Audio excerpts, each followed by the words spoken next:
는 종일 불교가 이 시대에 무엇을 제시할 것인가. 그래서 부처님의 경전 율장을 종일 생각을 하면서 전 다녔어요.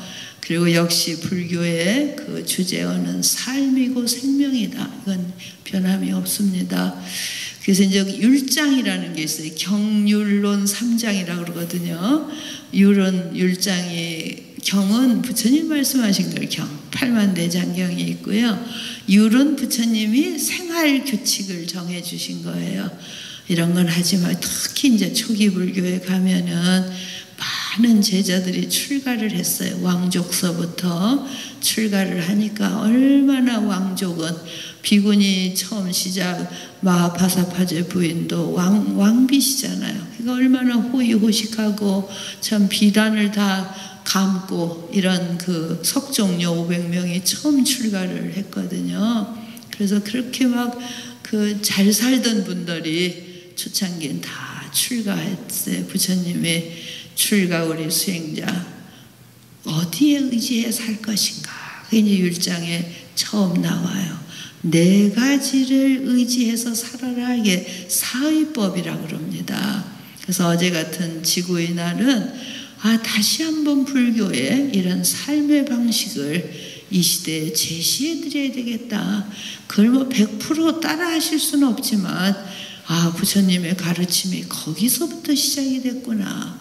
그래서 오늘 말씀드리는 불교는 오늘날 많이 변질되어 있지만 시작은 우리의 삶을 어떻게 살 것이냐, 그리고 그 거룩한 생명을 어떻게 지켜갈 것이냐. 그래서 생명을 지키는 것은 5계의 처음이 불살생계는 너무나 잘 아셔요. 생명을 함부로 살상하지 말아라. 왜냐하면 그 모든 생명은 공통적으로 아파해요.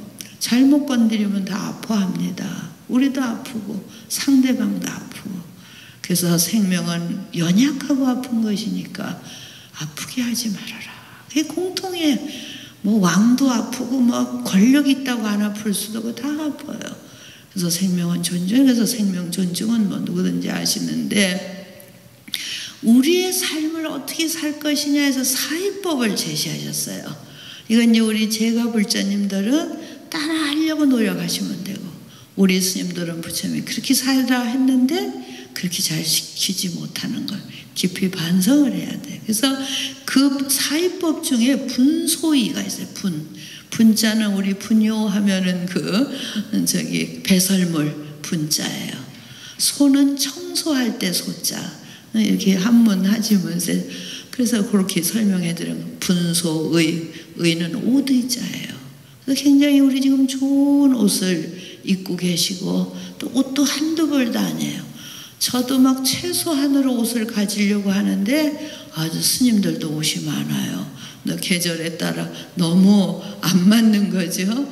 불자님들은 색깔 맞추시고 뭐 행사에 맞추시려니까 다양한데, 저희는 사실 계절만, 요즘 봄, 가을이 분명하지 않기 때문에 여름 옷하고 겨울 옷만 있으면 되는데, 저희 스님들은 뭐 색깔도 똑같고, 근데 저희도 옷이 많으니 얼마나. 그리고 잘 사시는 분은 그 드레스룸이 있다고 그러시더라고요. 드레스룸 있는 걸 전 보진 못했습니다. 그 전에 저 강북절에 주지하고 있을 때 강남에서 오시는 신도님이 한 2분 계셨는데 아마 좀 부자신가 봐요. 스님 앞에서도 저는 드레스룸이 뭔가. 그런데 그 거사님이 아프셔서 개인 사찰에, 개인 댁으로 문병 가는 건 참 어려운데 그냥 와주길 바라셔서 이제 한번 간 적이 있어요. 그때 진짜 드레스룸이 있는 것 같더라고요. 그러니까 그만큼 우리가 넘치게 이 세상을 사는데, 부처님은 분소이에 의지하라. 그래서 그 분자가 배설물 분자에 청소할 소자. 그러니까 뭐 더러운 게 묻었거나 청소해서 우리 걸레질해서 버리는 거, 그런 것으로서 옷을 삼아 입어라 이 말씀이에요. 쉽게 말하면. 그래서 이제 시댁이 된 게 누더기 옷. 누더기 아시죠? 60년대는 그때는 그 헝겊이 귀하기 때문에 넝마주의라고 기억하시나요? 요즘 젊은이들은 모를 겁니다. 그럼 큰 광주리 같은 걸 쥐고 다니면서 그렇게 버린 거를 주워갖고 이제 재활용하고 그런 시대가 한 60년대, 50년대 말쯤이 아니었나 싶어요. 그러니까 이미 율장에 나의 제자는 분소에 의지해라. 그러니까 왕족으로 계시다가 왕자로 가시다가 출가할 때 보석도 장신구도 비단옷도 다 벗어버리고 누구의 옷을 얻어 입으셨냐 하면은 그 사냥꾼, 산에 막 다니는 사냥꾼의 옷을 얻어서 입으시고 수행을 시작하셨어요. 그래서 부처님 제자가 들어올 때는 비단 옷을 입으라고 한 게 아니고 분소이로서 입어라. 전 이게 굉장히 어제도 종일 생각했고 왜 이런 생각을 계속하냐 하면은 저희가 그 역사, 사회적인 역사를 이렇게 바라보면 한 70년대, 80년대는 우리가 쓰고 폐기한 것을 우리보다 더 가난한 나라에 수출을 했어요. 이건 다 아실 거예요. 그러면 쓰다 남은 거 뭐 그냥 뭉뚱거려서 하면은 특히 제일 많이 인도의 그 빈민촌에 많이 보냈습니다. 그리고 우리가 쓰다 남은 버린 핸드폰 또 그 텔레비 그 화면 이런 거 다 글로 보내. 제가 그 다큐멘터리에서 읽었는데 인도의 가장 가난한 그 지역에 원체 대륙이 넓으니까 거기에 우리 핸드폰이 다 그 쓰던 게 글로 가요. 흘러가는 거예요. 요즘은 이제 VTR로 찍으면은 내가 쓰고 버린 게 어디로 가나가 찍혀질 수 있어요. 그래서 그 가난한 동네 다 모이면은 그 여인들이 그것을 두드려 깨가지고 거기에 14K가 무슨 그냥 바늘구멍만큼 들어가 있답니다. 그거를 끄집어내는 거예요. 모으는 거예요. 사금하듯이. 그래서 그게 어디도 지금도 다큐멘터리 찾으면 있을 거면. 그래서 17년을 그 작업을 했어요. 큰 눈꽃만한 그 24K 그걸 찾으려고. 그런데 거기서 뭐 수온 같은 게 마스크 요즘 뭐 마스크 다 쓰지 그때는 마스크 하나 안 쓰고 그걸 17년에 폐가 다 망가진 거예요. 그 동네 여인들이. 그래서 이제 문제가 됐어요. 그것이 60년대, 70년대, 80년대까지 우리가 대충 쓰고 남은 거 중고차 그 수출하듯이. 그런데 80년대서부터는 그걸 받아들이지 않아요. 이제 그 나라도 알아차렸어요. 이게 쓰레기로구나. 10분의 1 정도 쓸 거 찾으면 90%는 쓰레기를 우리가 받아왔구나. 그래서 그게 언젠가는 그런 쓰레기 배에 실어서 어느 나라도 받아주지 않으니까 떠돌던 그런 그 무역선이 있고 이런 과정을 다 지나와서 지금은 이제 우리나라는 그 쓰레기를 다 어떡하냐. 어디 남 모르는 데 갖다 버리고 한 5, 6년 하면 시골에 노인이 계시면 저 땅 좀 한 달 쓰겠습니다. 그리고 돈 좀 드리면 노인이 그걸 거기다 쓰레기가. 그렇게 해서 쓰레기 산이 된 것이 한 지금 우리나라에 30몇 곳이 있다고 그래요. 그 지금 다 이제 지자체에서 치우려고 하고 뭐 그 사람을 잡고 막 뉴스를 통해서 다 거기 근데 반 이상 60%가 다 옷가지인 거예요. 이 화학섬유니까 썩지도 않고 없어지지도 않아요. 그래서 이제 그게 다 뉴스로 다 보시냐. 그걸 보면서 부처님은 3000년 전에 분소에 의지해 살아라. 새로 절대 만들지 말고 그 쓸어버린 거. 그래갖고 그때 부처님 제자들은 그거를 빨아서 그래서 누더기를 만들어서 그래서 시작이 가사의 시작이 분소입니다. 저는 우리 저 자신부터 그러한 부처님의 그 삶의 정신으로 돌아가야 되겠다. 지금 딱 한 단체 제가 알기로는 법륜스님 정토야 법륜스님 제자들이 며칠 전에 저희한테 안 입는 옷을 모아주세요. 그래서 모아드렸어요. 그 단체는 절대 새 옷을 입으면 금지되어 있대요. 그래서 거룩하시다. 어쨌든 법륜스님 그래서 우리 이 옷이 떨어지질 않습니다, 요즘은. 그래서 이제 모아드린 일이 있는데, 이것을 저는 21세기 이 풍요로운 시대와 왕족으로서 출가한 부처님이 비단 옷을 모르시나 고귀한 걸 모르나 그렇지만 분소이로서 우리 수행자는 삼아라. 그래서 그걸 이제 그렇게 실천해. 부처님 말씀은 아주 금쪽 같은 명령이니까. 그러니까 제자들이 자꾸 늘어나니까 분소이, 이제 분소이 잘 아셨죠? 아주 그냥 쓰다 버린 헝겊으로. 그러니 율장에는 무슨 말씀이 있냐면, 그래서 입었어요. 또 떨어지면 이제 너덜너덜해지면 그건 어떻게 하쓰냐. 딱 율장에 그것은 잘 가위질해서 황토에 개서 벽을 발라라. 요즘은 건축자재가 너무 좋으니까 그럴 필요 없겠지만 부처님 율장에는 입다 버리는 옷은 잘게 쓸어서 황토 흙에 개어서 벽을 바르면 그 벽이 튼튼하다. 율장의 말씀이세요. 그리고 제자들이 자꾸 늘어나니까 이게 분소이가 없잖아요. 그래갖고 이제 제자들이 다니면서 어제 분소이 비슷한 거 버린 거 같으면 이제 그걸 주워 갖고 와서 깨끗이 빨아서 옷을 해 입고. 그런데 인도에는 그 수행자들이 많잖아요. 밤엔 춥고. 그러니까 막 둘둘 감고 이제 수행을 하는데 부처님 제자들이 점점 숫자가 늘어나니까 그게 그냥 죽은 사람이 뭐 둘둘 감고 있는 줄 알고 그걸 막 베껴왔어요.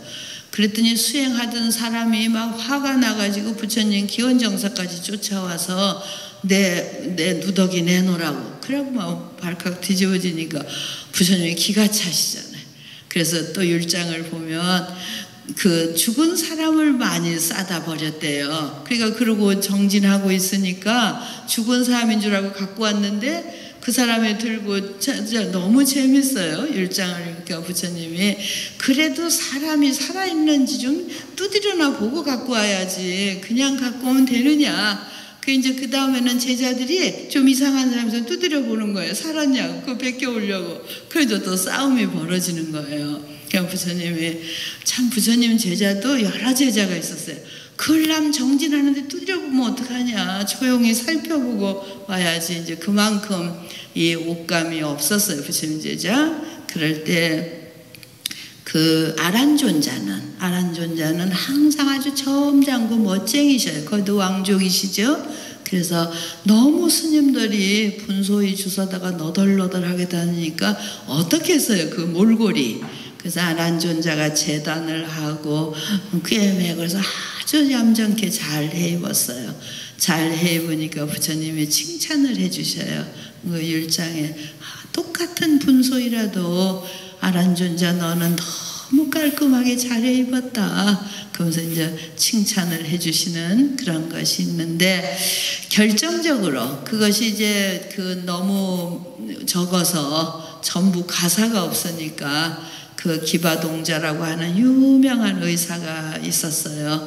그 기바동자가 어느 귀족을 치료해주고 아주 좋은 옷감을 얻어왔어요. 그래서 이제 부처님께 그걸 올리면서 지금 부처님 제자가 분소이만으로 입고 살기는 너무 이제 1000명이 넘으니 1250인이라고 우리 금강경에 그렇게 넘으니 이제는 이것을 기증을 받아서 그래서 저기 옷을 좀 가사를 해주시고 아주 간곡히 탄원을 해요. 그래서 이제 그때부터 일반 그 헝겊을 받아가지고 이제 그 가사를 만드는데 이 가사를 이제 복전이라고 그래요. 그 복자 받전자거든요. 전번에도 이제 그 영축산 인도에 가면 그 영축산이 나지막한 산인데 이렇게 내려오면 그 밑으로 이제 논두랑 밭두랑 논 있어요. 그래서 부처님이 처음은 분소이를 다 잘라서 긴 거 누더기가 되고 그 다음에 부처님께서 저 논처럼 밭처럼 이 옷을 불자님들이 해주시는 이 옷을 입고는 모든 사람에게 복이 되어야 되고 우리가 농사를 지으면 밭에서 많은 것을 수확할 수 있죠. 그래서 밭전자를 써서 스님들의 이 가사는 복전이다. 주신 것으로 가사를 해 있고 잘 수행해서 복을 짓는 그러한 공덕을 돌려드리는 옷을 해라. 그래서 오늘 제가 뭐 가사 설명하려고 지금 말씀을 시작하는 것이 아니라 그렇게 시작한 불교가 저희들까지도 모든 게 넘쳐나고 그 넘쳐나는 것이 쓰레기로 되어서 온 산천을 오염시켜. 그래서 다시 한번 지금 우리가 이 풍요로운 걸 갑자기 부처님 시대로 돌아갈 수는 없지만 가능하면은 새로운 거에 손을 대지 않아야 되겠구나. 참 어려우시겠죠. 그런데 우리나라도 시장경제잖아요. 이런 말 스님 하고 있으면 생산업에 종사하시는 분은 우리 뭐 먹고 살으라고 스님이 저런 이야기 하냐. 당장 그렇잖아요. 이렇게 서로 맞물려 있어요. 그렇기 때문에 어제도 그런 이야기를 했어요. 현실을 진단하고 새로운 패러다임, 새로운 가치로 전환하지 않으면 지구는 점점 더 뜨거워질 거고 쓰레기는 더 늘어갈 것이고 우리들의 그 개발 또 남보다 잘 살려 이거는 그치지 않을 것이다. 그래서 또 뒤돌아봤어요. 뭐 수단은 내전으로 몇백 명이 죽고 러시아는 쳐들어가서 20만 명, 75만 명이 1년 동안 죽었다고 이래. 도대체 우리 삶이 무엇인가? 부처님이 3000년 전에 그렇게 삶을 부탁하셨고 절대 넘치지 말고 소욕지족하라고. 소욕지족하시나요? 욕심을 줄이고 만족을 가지라. 만족할 줄 알아라. 우리는 만족하지 못하기 때문에 또 사야 되고 또 해놔야 되고 또 이러는 거예요. 어떻게 하면 이 21세기에 우리는 부처님 말씀에 귀 기울일 수 있을까? 어떻게 하면 나의 삶을 더 넘치지 않게 살아갈 수 있을까? 현실을 진단하고 이것을 어떤 패러다임을 바뀌지 않으면, 우리의 가치관을 바꾸지 않으면 이건 계속 흘러가고 있어요. 그래서 또 쓰레기 무대기가 또 오네. 그래서 쓰레기를 만들지 않고 살아라. 어제 결론은 어떻게 하면 우리의 삶에 쓰레기를 만들지 않을까? 이건 부처님 되기보다도 더 어려워. 그만큼 우리는 많이 그 근본에서부터 흘러나와 버렸어. 근데 산중에 가면은 쓰레기 거의 안 만들고 살아요. 그래서 자연으로 돌아갈 건 다. 근데 인위적인 것이 섞이면 그것을 쓰레기로 나올 수밖에 없는데 제일 오늘 분소히 말씀을 드리는 건 옷이 문제예요. 이건 썩지도 않고 떨어지지도 않고. 그래서 옷은 우리가 조금만 욕망을 줄이면 좀 절제할 수 있지 않을까. 그래서 굉장히 저 자신에게도 어제 그런 행사를 치르면서 또 부처님의 분소이라고 하는 것을 생각하면서 어떻게 하면 다시 부처님의 말씀에 귀 기울일 수 있을까? 그대로 완벽하게 실천하기는 나부터 어렵다 하더라도 이 시대에 우리는 계속 이렇게 흘러가야 되는 것일까? 이런 화두를 오늘 어렵게 우리 법회에 나오신 분들께 화두를 드리는 것 같아요. 그래서 같이 고민하고 같이, 그래서 가장 지금부터는 좀 자연스럽게 사는 것을 내가 익혀야 되지 않을까. 잡숫는 것도. 그래서 어제 채식으로 우리 중심을 돌리자. 육식이라는 게 가축을 키우는 그 열이, 배설물의 열이 60% 정도 기후온난화에 지금 돕고 있어요. 그래서 어떻게 하면 우리 식생활, 이게 삶이잖아요. 그러니까 부처님 말씀이 생명을 손상해서 먹지 말아라. 이게 이제 또 율장에 있었고 우리 오계가 그래요. 옷은 분소에 의지하려고 노력하고 음식은 자연 음식으로 해라. 두 가지죠. 그 다음에 수하자, 4가지 수하. 나무 밑에 있으라고 그러셨어요. 우리 나무 밑에 있을 수 없죠. 그러니까 우리 사는 공간을 너무 사치스럽게 만들지 말아라 이 말씀에.